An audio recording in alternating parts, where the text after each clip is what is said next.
Okay, let's make sure that everyone can hear us. Hopefully so. Mic check. Mic check. Mic check. Hi. Okay, hello. Welcome to Tuesday's Table Talks. I'm your host, Lotus, and founder of the Loose Woman Sanctuary. We are in the beautiful space of love and light cuisine. And I'm your host, Tigra, with Tiggy'd Productions and nonprofit Kids of Cain. Yes. And we are blessed today with our special guest, Alderwoman or Alder Lady. Alder Lady, Shameen Clark Hubbard. Yay!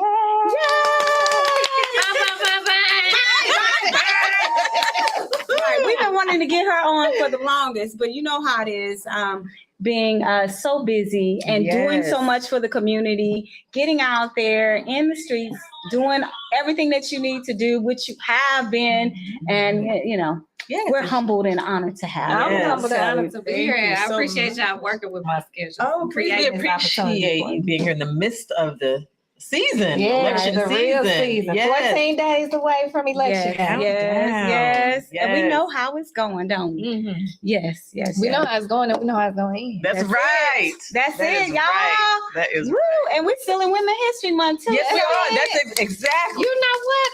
I haven't even thought about that. Yes. It's in all of the narratives and everything that I'm talking about with election days and these new cycles and new openings, new beginnings in these wars in the city of St. Louis, that it is still Women's History Month. It is. Yes. And it's a magnificent time for us. Yes, absolutely. Now, you said something about the changes in the wards. Could you please explain that to me? So I know you're currently 26th Ward, but it's soon to be 10th Ward. Yeah. What is that? What's happening with that? So I am Alder Lady, humbly served for the past 4 years in the former 26th Ward. Is now currently the 10th Ward. The city of St. Louis technically went to 14 wards last year. After the census, after a vote back in 2012, the city went from through ward redistricting and reduction.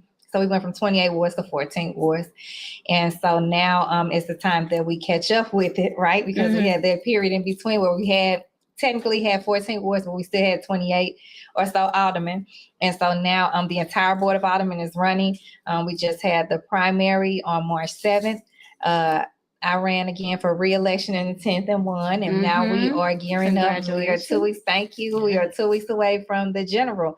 And again, the entire board is all board of aldermen and the president is running at the same time. Oh, wow. Awesome. So within this redistricting, you said they reduced some of the areas. So for people who either are not from the city or aren't familiar, so what area does that encompass for you now, the 10th Ward? Great question.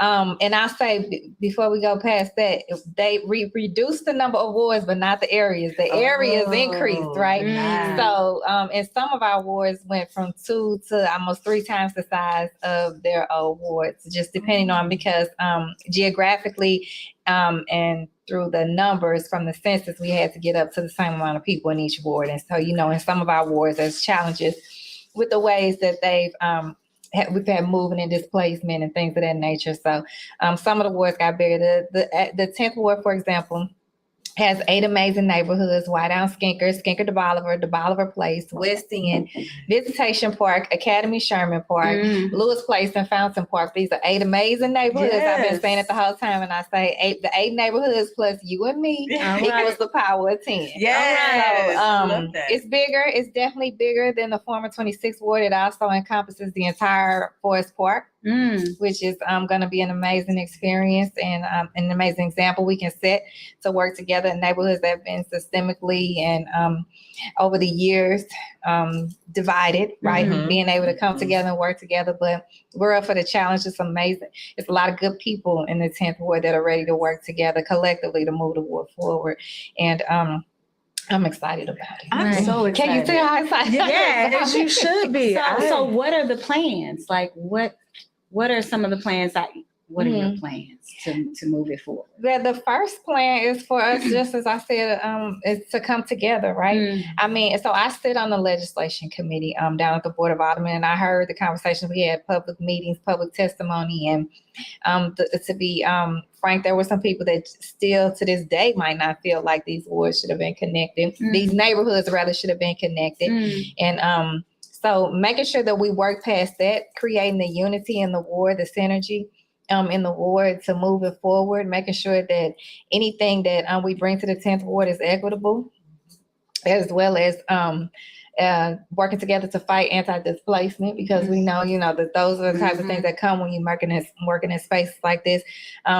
Again, when I say the 8 amazing neighborhoods, what I have proposed is sort of a council, right? And this council will have representation from each of the 8 amazing neighborhoods, myself, our neighborhood improvement specialist, our neighborhood business district specialists, stakeholders, and we'll come together on a regular basis, bringing the voices from these neighborhoods to the table.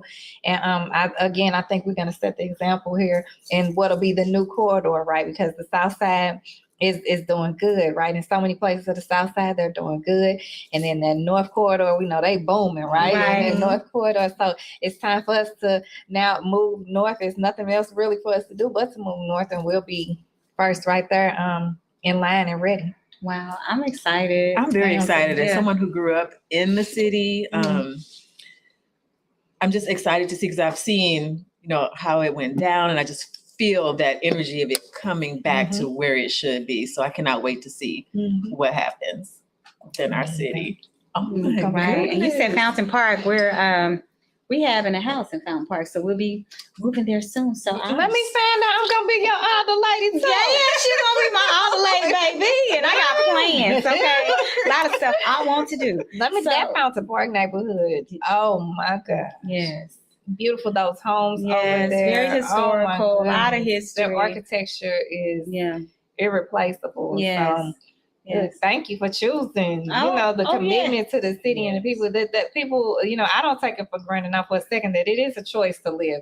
Where you live is a choice, and where you invest and where you choose to raise and your family. And so then I have to make sure that I don't take my responsibility for granted to be a resource to you all and keep do my best to keep our neighborhood safe. You're doing it. You're doing it. I mean, we see you everywhere. So it's not just talk, you're acting, I don't know how many events that I just went to just for events, and you were there. And I'm like, how does she have time? Just the Better Family Life anniversary, the YMCA. I think they had I don't know if it was just a conference or just a neighborhood thing that they did. And I'm like, you're here. Wow. I mean, just seeing you all around. Now I have a question. What is it we titled this video, Our Voices Have Weight. With having the voices of the community, we know that you go out and search and make sure that you're listening to the voices and that you're listening to what the community needs, as well as, paying attention to the economic growth and housing and stuff like that. But for members of the community that have some concerns outside of voting, what is it that they can do, or how do they go about and getting those concerns out? Well, one of the things I pride myself on just speaks to what you said, showing up to people's stuff, being present, actively listening, being accessible. All my constituents, since I, prior to being alderperson, I was Democratic committee woman for the ward. I always share my personal cell phone number. You don't have to go to a website. You don't have to click on a link or nothing to get to me. You can just call me or text me. I just got on social media for this last race in 2019. Doing my best to keep up with everything except for that messenger. I tell people, I say, Lord, please don't call me, don't text me, don't do nothing on messenger, because I'm bad with messenger. But everything else, again, you have my cell phone number. And again, I feel it's my responsibility to show up and not just show up and actively listen, but also respond. With the relationships that I've built that I'm proud of, I'm able to make real create real solutions and have impacts on people's, not only their needs, but their concerns. And again, I'm proud of that. And you can't do that without listening, right? You can't do that without somebody else's voice. I can't do that job without listening to you, all the people. So the vote is very important. Why? Because if you don't vote and get the right person in there, then you're not going to get somebody that's going to listen. You're not going to get somebody that's going to have the temperament and the heart to serve and be open to serve like that. And if you get the wrong person in there, then at the same time, it won't be your voice. So at any table I'm sitting at, my people sitting at. So, and I love that you say that, because even on social media, when you look at people who mention your names, there's like, I love my alder lady. Like, she's there when I need her. So I feel like this is innate with you. You have a history. This is in your blood. Tell us about this. I do serve under the example that my grandfather set. He was a former alderman in the city of St. Louis, 4th Ward. He served proudly. And then after that, he became the first Black director of public safety for the city of St. Louis, first Black director of public welfare. That's a position I don't think we even have anymore. He was head president of NAACP chapters regionally and locally, and did a lot of work. And then in his retirement, if that's what you call it, a retirement, he started an organization called Self-Help Housing. At the time, the trade unions weren't accepting African Americans. So he would literally pick brothers and sisters about the corner and teach them the construction trade. They built houses in the 4th Ward that some people still live in to this day.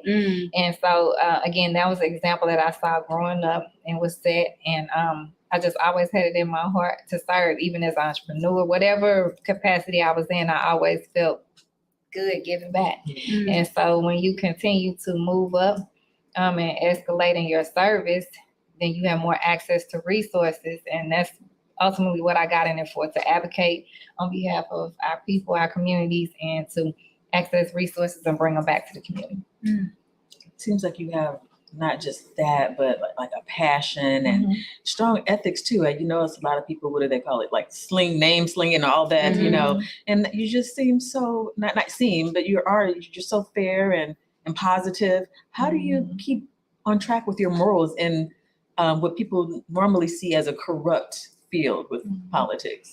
Well, I guess first thing is I got the answer for it, right? And I don't take away from that how I was raised, my parents, and I was raised in morals. And I also have a different kind of outlook. And I'm not saying I've had it all my life, but at this stage in my life, I don't make decisions for right now and for today. And I don't make decisions for myself. I make decisions looking at what it's going to impact, what it's going to create or not create or hurt or help.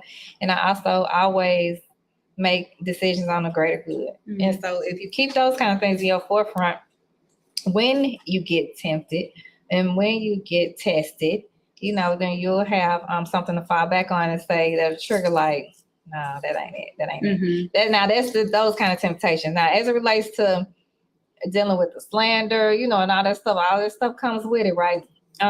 That also takes time, but I'm also blessed with a support system. I ain't gonna lie. I got some girlfriends that I would call them and be like, bitch, you better talk me off this ledge, because right by now I'm about to jump all the way out this square that I know I need to, you know what I mean? I'm not gonna sit on her fake like it's always rainbows and unicorns around her, because we know it's not. But I just at this stage in my life, choose as a mother of 5 and looking at my daughters, and especially and thinking about, you know, what the outcome would be, what they see, that I just make different decisions now. Some stuff just ain't even work. Yeah. You know? Definitely right. I know it's a lot, you know, talking about politics, but it's a lot in the media and it's a lot that's happening around the country with Black women in power. We've had some things here, you know, in Missouri, but just all about within the United States, we're having issues, and some, you know, I've read articles where it seems almost as if there's an attack on Black women in power. So what are your feelings on that? Or the attack on Black women in power, first of all, we know that ain't nothing new. Right. Right. Say it. But we was born into it, and we can't carry it. We carry it differently.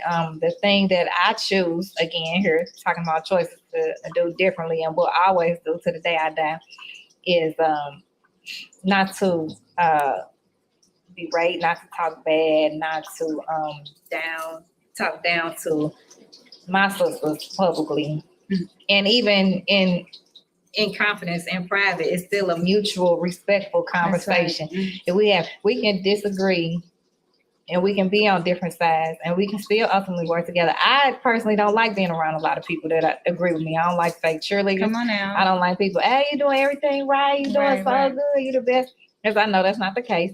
So I would rather be around people who think differently or who don't agree, so that we can come in the middle. That's where change happens. Again, you can't pull nothing up. You won't be able to. You can't pull. I will never be used to talk about my sister like that. I just can't. I mean, it's the whole. If you can't say nothing nice, don't say nothing at all. You can put it in any kind of cliche you want to put it, but I would rather not speak on something than to be able to be put into a situation where it looks like I'm down on my sister, because I know that in the next breath it could be me. Right. And then when we do that, it is us, because we represent each other. Mhm. And I appreciate you for saying that. I appreciate you for being who you are, you know, and out of respect and integrity of, you know, we know as you shine, so do we. Absolutely. You know, and if we're about uplifting and helping each other, and as you are uplifting and helping the community, we know it just reinforces everything. Now, I have a question, because y'all know we're meeting after 8:00. That's not normally our schedule. So when do you get sleep? How do you rest? I do have to shut all the way down when I rest, right? Because, you know, if you get on that phone, you can pick up that phone, you can get on that social media, you'll look up maybe 2-3 hours later. You ain't done nothing you're supposed to do on social media. Right. I listen. Sometimes I have a whole lot. Okay, I need to post about this. I post about that. I get on social media 2-3 hours later. I haven't made no post. I'm laughing and talking and sending stuff. That to sounds other great, people. though, isn't it? Yeah, Right. yeah. So yeah, it does. But I do get my rest. I do. I lay down. I shut it down. And when I do, but I'm still an early riser, no matter what time I do. Something I want to go back to really quickly, though, that we talked about as it relates to us belittling or talking about each other publicly. That's also an intentional tool that people will use to distract our people. Yes. Because if we are busy going back and forth on whatever platform, be it in whatever platform, they have the space. We distracted. They have the space.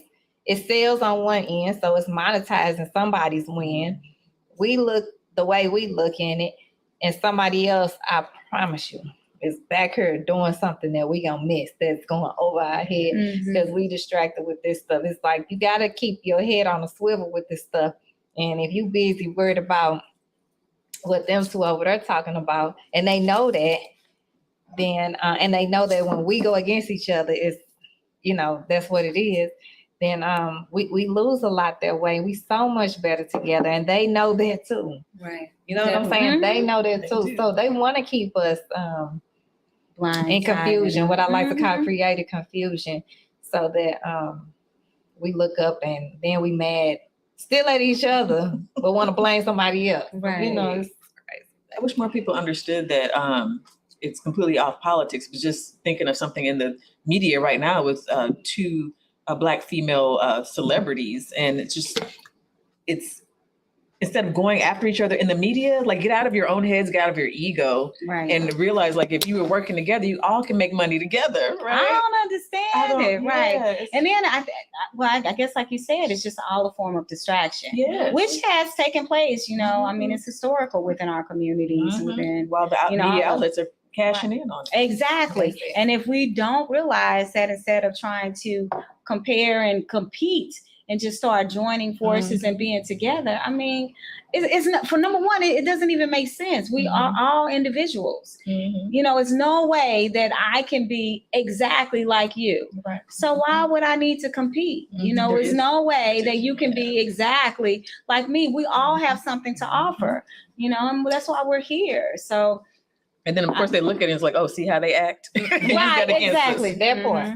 That part. Oh Right. yeah. Oh yeah. What did I used to on your now show with my girls Tracy and Yolanda, and we used to say, I said, we don't compete, we complete. That's right. I So love we don't it. compete, we complete. That's I love it. And you know, you might not get all of the attention, but it's a long win when you're working together. It honestly is. It honestly is. They gonna get more attention over here clashing, and that's okay because that's what, again, they can sell. But get the long win over here. We so much better together. Right, we definitely are. So what you gonna do after you win? What are you gonna why you gonna are you gonna do? Just gonna Where's the party? I know, right? That's what I want to know. The party, well, literally on April 4th, my sister Allison with AAA Fish House, his office to open her doors. So when the polls close at 7, and after we do the wrapping up from Election Day responsibilities, we'll probably go up there and you know, hang out till the results come in and say I won. Yes. You know. Yes. So We dancing. yeah, there we go. All right, so that'll be a Tuesday. And look, I'll wake up Wednesday. Look, make sure the kids get on the bus and go to school and do my, back at it again. And then be looking forward to the swearing in and everything and getting to work. Well, staying at work. Because I think that's one of the things that's missed on a candidate like myself. So I'm still the city auditor person. So the balance comes in my automatic duties, keeping up with those as well as campaigning. And home life. So as well as home life, mommy life, everyone. Yes. Everyone. Yes. Wow. And and you're doing it though. And so I got my doing it days well. when I'm like, all right, I'm gonna try again some more. All right. Well, that's good though. I mean, at least you didn't give up on it. Like, Right. you know, I did the best that I could do for now. That's good. That's it for today. That's good. That's a lot. So 5 children. Yeah. So what do you think about your children, becoming into the political life, Out of my 5 children, I can see one. That's probably my 16-year-older. If I had, and my 26-year-older, she's very in tune and engaged in community service. But she's also like marketing, and she's she's good on social media. She's the one that set up all my social media platforms and all that stuff for me. So, but my 16-year-old is very opinionated, and I can see her maybe going in the direction if out of all of them, the most. The 13-year-old is my artist. Oh, cool. And both the boys, they are more entrepreneurs, business mind, business spirit. So I think they're all, of course, I'm proud of all of them and all that they do. But if I had to think of one of them, it would be the 16-year-old. Okay. Mm-hmm. Nice. Okay. Yeah. It's interesting. I'm loving what it is that you do and how you're able to, split yourself and do it effectively. It's different when we multitask and we have so much else going on. But, and I think that has a lot to do with the value system that you have, that your parents, that your grandparents instilled into you. So that's pretty cool. Yeah. I still got it in me. Look, I'm 40. I'll be 47 this year. And I think that that's one of the things that are different from generation, sometimes from generation to generation. Like, my elders that's not even here, I still will think in my mind, like, would they be okay if I they wouldn't want me to do that. I think about it more now than when I was really messing up and making mistakes. And when they was really in my face, it could have really snatched me and everything. But I think about it more now. That's how I said it's always a long game, Yeah.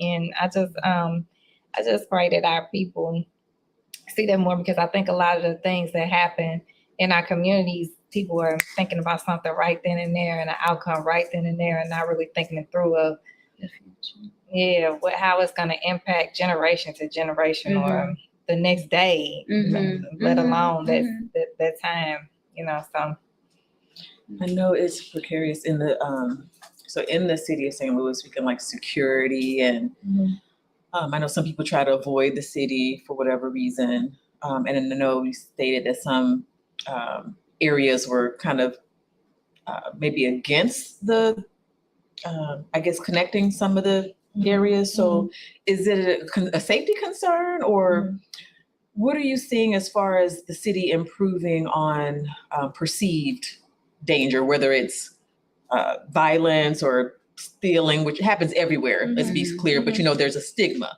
on the city. Well, first I would push back on the stigma in the city because, to your point, crime and there's public safety issues everywhere. And I think it's about working collectively, not pointing fingers to get to the solutions, as well as alternative solutions. So for me, I see a world where we are routing our public safety issues, which I think of and I have always looked at as public health issues and a public health crisis with a public health lens. I think if we reroute and start looking at some of these things in different directions through alternative methods, make sure they're properly staffed, properly trained, then we'll be able to address some things. And then not, the bottom line is policing in itself is reactive. They get called to a problem after those problems happen. So as much as we are putting into the reactive piece, we need to help support the proactive piece to maybe change minds to not even make some of the decisions that they make to be have a public safety interaction. So I think that again, the relationships that I've been able to build in my service tenure show I want everybody at the table. And just in the 26th ward, I have some areas that have about 5 layers of policing on them, and I have other areas in the 26th ward that have 1 layer of policing in them. So it's about making sure the issues and concerns are met equitably, and moving forward, and then starting with the proactive piece of hopefully changing our babies, our youth's minds, and other people's minds so that they don't continue to make and continue down some of the trajectories that they do when they make that one mistake. Sometimes traps them into a lifetime of mistakes. And I think the best people sometimes to talk about that is people that have been and made the mistake to change their mind, change their heart, see the difference, and then come back and talk to somebody that they can relate to most. I love that. And what I've noticed in the city and the communities as they're building up some of these, like you said, those houses have those strong bones, 3 stories, just amazing houses, right? And what I've seen is as they continue to rebuild the city, is that the community, I mean, they will do their own neighborhood watch. They will come outside like, no, not over here, you won't. So I love to see that, the community gathering and together. Now you mentioned policing. So I know we just had legislation that kind of brought stuff back where instead of, was it the state controlled the police, or now we're back to Missouri taking control of not the individual? It's not there's some legislation now at the state level to push back to state control. We have local control now, but it most definitely has not passed yet. Okay. It passed the House, but it's not passed the Senate. Okay. What are your thoughts on that? I've read certain things. So, and one of the things I think one of my concerns is that, of course, if this is something that passes, that is setting us back further, back with like a lot of so stuff. What we fought for, we absolutely fought for local control. And my main thing with it is that state control is not going to answer the problems and the concerns. What I've read, and I haven't read up on every single word of it, but the state control that I have seen proposed, I don't see how that's going to help the concerns, the needs that we have with our police department here now, which I completely support. I have an amazing relationship with the police department. I do, and as a matter of fact, my constituents depend on me too. So you'll never hear me saying anything about just being totally against the police, because of the history of policing, not just in the city, not none we made up, but from real lived experiences. there are I have constituencies that may not feel comfortable calling the police or dealing with the police themselves. They call me, I call the police, I interact with them. This is the relationship that they depend on me to have. So, and again, I'm proud of those relationships that I've built up so that I can respond and work collectively to meet people's needs. But at the same time, if it's not a police call, I can also work to redirect it to a mental health call or work to redirect it to a health and safety, a quality of life need and health issues. Just knowing how to build those relationships and knowing how to work to direct these things and route these things in the right direction, I think would solve a lot of the problem, would take some of the pressure off of our police department, and then let them be able to do the work that they still need to do in the city of St. Louis. So I just think that, again, it's not one or the other with me, it's us together, and that's how we're gonna move forward. And right now, the proposed state control, I don't see that being the answer to that. Exactly. Okay. It kind of feels like if you have a manager in corporate, but you go over your manager to the branch, the head, it's like you're kind of skipping. That's what it feels like when they go, if they were to do it that way. So it seems like it would make more sense to keep it local as well. And then the excuses that they're using, though. I mean, it's, we know a lot of things because it's not just happening here in Missouri. No. It's in other states where we're having a lot of racial issues and trying to set back some of the legislations and the things that we've done as African Americans, as communities, and as politicians that we fought for and and we voted for. So to have some of these setbacks or opposed setbacks, I think it's just trying to keep us on our toes, which is very necessary and imperative that we stay on our toes. And so another thing too, I think with about that, what I read was that they were saying to bring or reinforce, because we needed more funding for the police, and it's like, well, in order for the switch to take place, for the state to take over, that's like, how much money is that going to cost in order for them to even try to attempt to do that? Just like completely rerouting and completely overturning everything that has already taken place that we've already paid for. So that, just reading and hearing about that excuse, it's not even valid. Well, your constituents, I feel, are blessed to have you, because I haven't heard of any other, in any capacity of politics, taking the personal approach that you're taking. And it's so imperative, especially because, like you said, 911 gets these calls. It could be mental health. So the fact that you are diffusing, before it even gets there, it's like, hey, this is where this needs to go, redirecting. So that's, I'm not even trying to fluff you up, but that'll start with the funding is already in place for the new 911 center that's going to work in tangent with our EMS, with our mental health, behavior health. They're going to be trained and cross-trained, which is going to be great.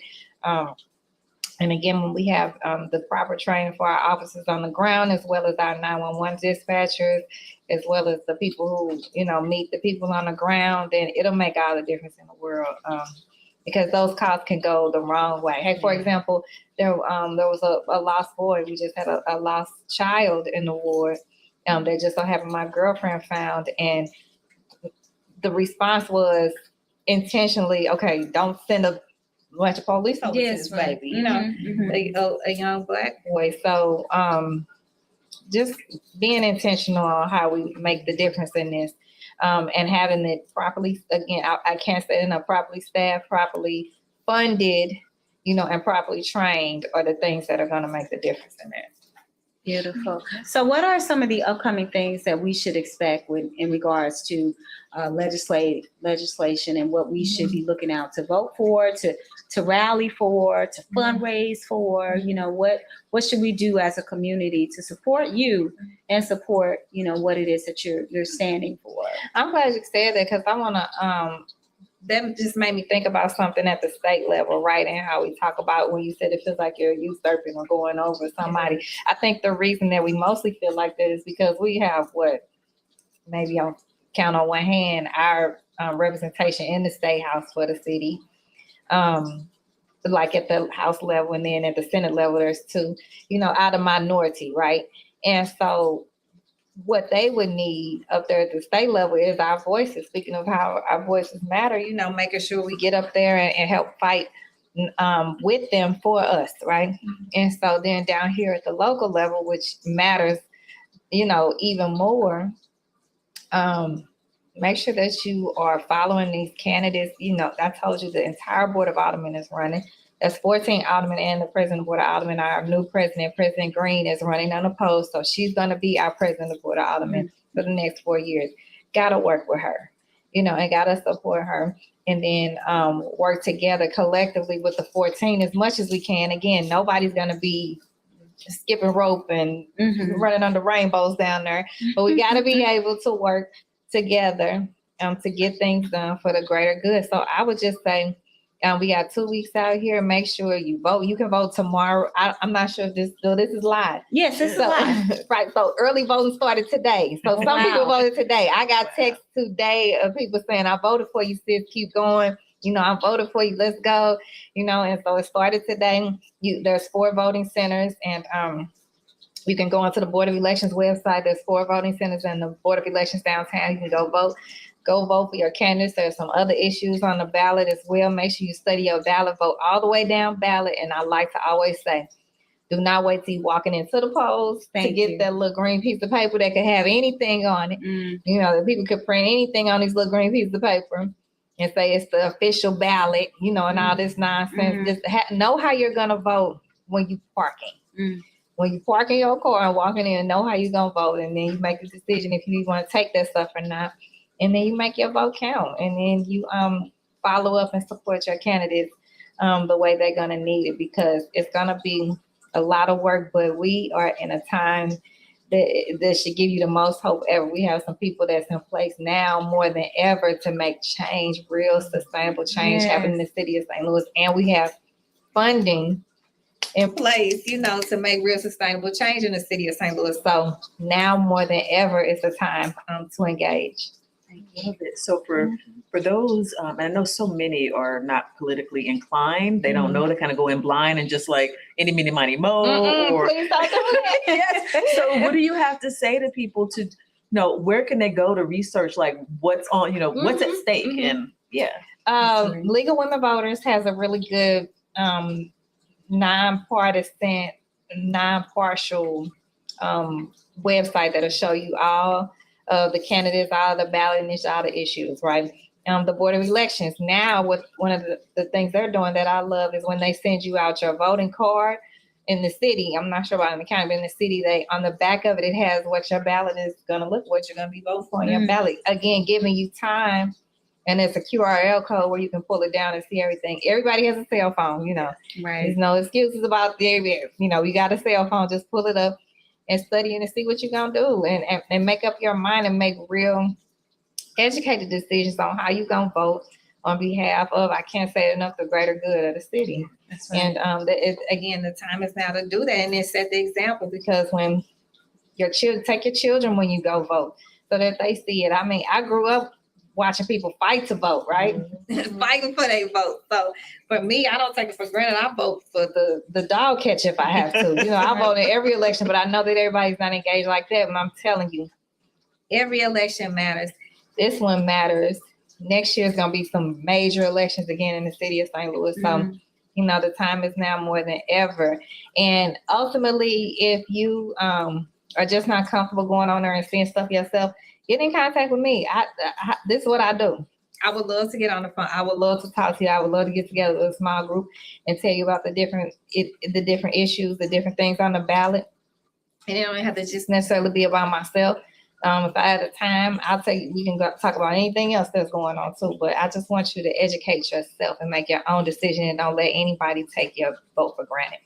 Thank you. Love that we had a sister in here, we do a brunch business and they kind of network with other people who either are in business or want to start. And there was a lady who has a partner, and that's their sole purpose, to teach people, how to vote, what's on the ballot, what to look for. And Are you talking about Kelly McGowan?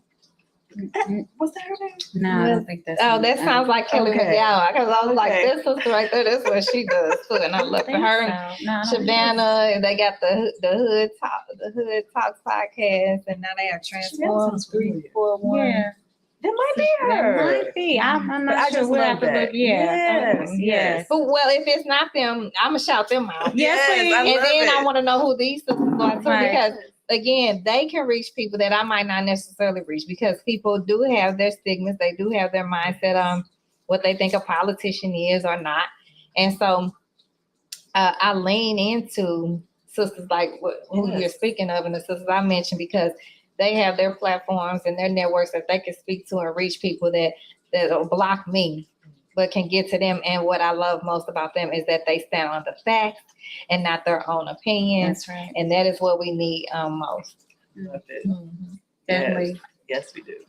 So, is there anything, or what's your next move now? What you got coming up? Well, 14 days, but I don't know if y'all can tell who counting. No, seriously though, 14 days. I can't fall off the ground, and I'm just on the ground every day, you know. Right? Yeah. So I'm excited. I'm meeting people every day. I'm shaking the dust of everything else, and pushing forward to that. I'm gonna win this election, Yes. and I'll be the auto lady of the 10th ward. I had a friend who told me he said you're gonna be the last auto lady of the 26th ward and the first auto lady of the 10th Yes. ward. I'm like, Women's History Month. Women's History. I'm like, you Yes. gotta speak it. So, Yes. and I'm excited about that. I'm excited about being able to continue to set an example. I love, one of my most favorite compliments is when people tell me they see the difference. And so, you talk about, they could talk about my clothes, they can talk about my shoes, whatever they want to talk about. When they say they can see the difference in how I serve, that's like my constant confirmation that I'm doing it, not only what I'm supposed to be doing, but how I'm supposed to be doing it. And so with that, I'm gonna get in there day one and be ready to continue to serve the entire 10th ward and work that. It'll be a 4-year term. And I'm excited about the things that we're gonna be able to do. And All right, I'm excited for you. Right, I know. We're proud of you. thank you. Proud of you. Every time I see you, I'm like, yes, yes. I'm saying we were talking from day one, trying to get you on. So, Oh my good. Well, I love this. These are my favorite opportunities to be able to connect with strong sisters like yourself with this energy. Shout out to this space we in again. I can't even remember if y'all shouted it out at first, but I'm gonna shout it out again because I redid my shopping. If you haven't been here, make sure you get here, do your shopping. I got sweets. I got my new lip gloss. Is that pretty? I got little candles. yes. Look, and I'll be back. So, shout out to, we just out here doing it. I love being a Black woman. Love it. When I say I love being a Black woman, oh, I love being a Black woman. Yes. Yeah, and y'all make it better. Thank you Yes, so much. yes. Oh, we feel so blessed. So Yes. blessed. So do not forget to vote. Yes. They're not. Do not ahead of time, the 4th of April, or ahead of time. Now. As well, Vote now. Yes, Right. get Early those voting in is there. from now to April the 3rd. Right. And if you Can't miss have, it. if you have any questions, you can pose them here, leave them in the chat box and Yes. We'll Reach get out. them She's to- on Instagram too. Yeah. Reach out to her. Oh, Twitter. Yeah. Twitter is at SC Hubbard 26. Instagram is Shameen Clark Hubbard. Facebook is Shameen Clark Hubbard. LinkedIn is Shameen Clark Hubbard. I told y'all, got to give me that grace on Messenger, and then do not even try me on Nextdoor. I'm publicly against Nextdoor. Well, I don't just know. cannot do Nextdoor. Yeah, Nextdoor Is it has too much? issues. Okay. Really. It has real issues, and it's and this campaign, unfortunately, has shown me a whole nother side of Nextdoor. Mm. And so after this, Okay. I'm gonna have to deal with Nextdoor because it just doesn't have some of the things that are said and conveyed on Nextdoor, and not being able to really report it and really deal with it like you can on other social media No, platforms is an okay. issue. And they impose safety issues, I feel like, on Okay. people, so personal safety and personal space safety issues on people. So that's a problem. That's an issue, Yes, it is. And so again, But my cell phone number is public on everything, so you can call me directly. But here's the thing. It's stuff like that, they're not gonna call you and say nothing to you in your face. They definitely ain't gonna say it to your face. Right. They'll get on something like a platform like Because this. they think they have support. Yeah. Mhm. Yeah, but we not. And then you don't know what it is. Yeah, that's not yeah. I be shaking all that dust, kicking and shaking Right. it, dancing over it. And they don't understand you divinely protected. Yeah, oh Right. my God, Get that it together. cover. They don't understand that cover. They never will, unless they will. Yeah. I love it. But yeah, I please, if anybody puts anything in the chat and I miss it, tag me in it or please let them know so I can answer and get to it because I absolutely will. Beautiful. Okay. Oh well, my goodness. So that concludes this week's Tuesday Table Talks. We're going to talk about announcements. First and foremost, we want to remind you of the Save the Mission. If you have not watched the video, and we are in the space of Love and Light Cuisine, Love and Light Wellness Center. As we stated in the video, the founder is battling stage 4 cancer. So we are we'll be doing fundraisers, so please stay tuned. Follow all of us: Love and Light Cuisine, Loose Women Sanctuary, Mantra Lotus, Tiggy'd Pink. We're going to post all of the fundraisers that will be upcoming. In the meantime, you can come by and just support her, buy a meal. We do have the links. Yes, the links to her PayPal, Cash App, Venmo. We are working on a GoFundMe, so bear with us while we set that up. But we plan on doing having many opportunities to support the cause and save the mission for this space. Also on the 25th of March, there's Indian Night. You have the link on your page, right? For that, you can pre-order. You can also come in and order here if you want to. And we're going to have dosa, idli, and delicious Indian food, Taste of India, part 2. Part 2, yep. So Yes. if you came last time and you enjoyed it, even more. So Yes. Don't forget that. Yep. And Friday, open mic night. So every Friday we have open mic night. So all of you who want to be a part of a show, do your own show. If you want to sing, you want to dance, you want to tell some stories, poetry, whatever it is, the floor is open. This is a wonderful space to be who you are and bring forth some love and light and positive energy. And also this space is pretty much, most of the products here are from women-owned businesses, local owned. So come in, support, help us and grab do a what we delicious do. meal while you're here. And it's a lot of delicious stuff here. I mean, you've seen it. Most of the time we'll be eating here. So we'll have some more snacks. Right. It'll be a whole nother show. We're eating, so we'll have some more stuff out. Do you have your energy work still? Oh, yes. I'm sorry. Energy. Kelly Wembley Energy Workshop is here tomorrow from 6 p.m. to 7 p.m. So, and this is, I'm thinking this is the 5th one, but after this, he'll restart and go back into the very beginning of the workshop. So if you feel you missed it, no worry. Come on and get in and learn about healing touch therapy, energy work, and how it's beneficial to you and your health and mental, emotional, and check out some of the videos that we posted online about what's happening here and enjoy it. And then I think the only other thing I can think of right now that we're ready to announce, we made a post on Save the Date for the metaphysical Save the Mission fundraiser. So we're going to have Kodiak Hollow with their crystals, and we'll have like astrology readers. We'll have, of course, these meditation candles that everyone loves. Love and light. I got mine. Yes, it's so delicious. So good, guys. I'll be doing Qigong, and we're trying to work on getting some other people in here. So if you have something along the metaphysical realm, whether it's crystals or meditation, I know we have yoga, and just reach I'll out. probably be doing yoga and meditation. Yes, so reach it's out. just going to be a wonderful It'll be a great event. A great event. So save the date, the 15th of April. That's right. It's a Saturday. Right. Okay. See anything else? I think that's all we can think of right now. I think so. If we forget something, we got something. It's something going on We'll every weekend. post. Yes. Right. Oh, next Tuesday table talks. Oh, Well, yes. yes. We're going to have Yes. Charlie of Lit Life Creations. Can't wait. Oh my goodness. So she's amazing. And again, she's more than just a candle maker. She makes incense, fresheners, so many things. She's multi-talented. Yeah. And beyond just a candle, she sets them with intentions.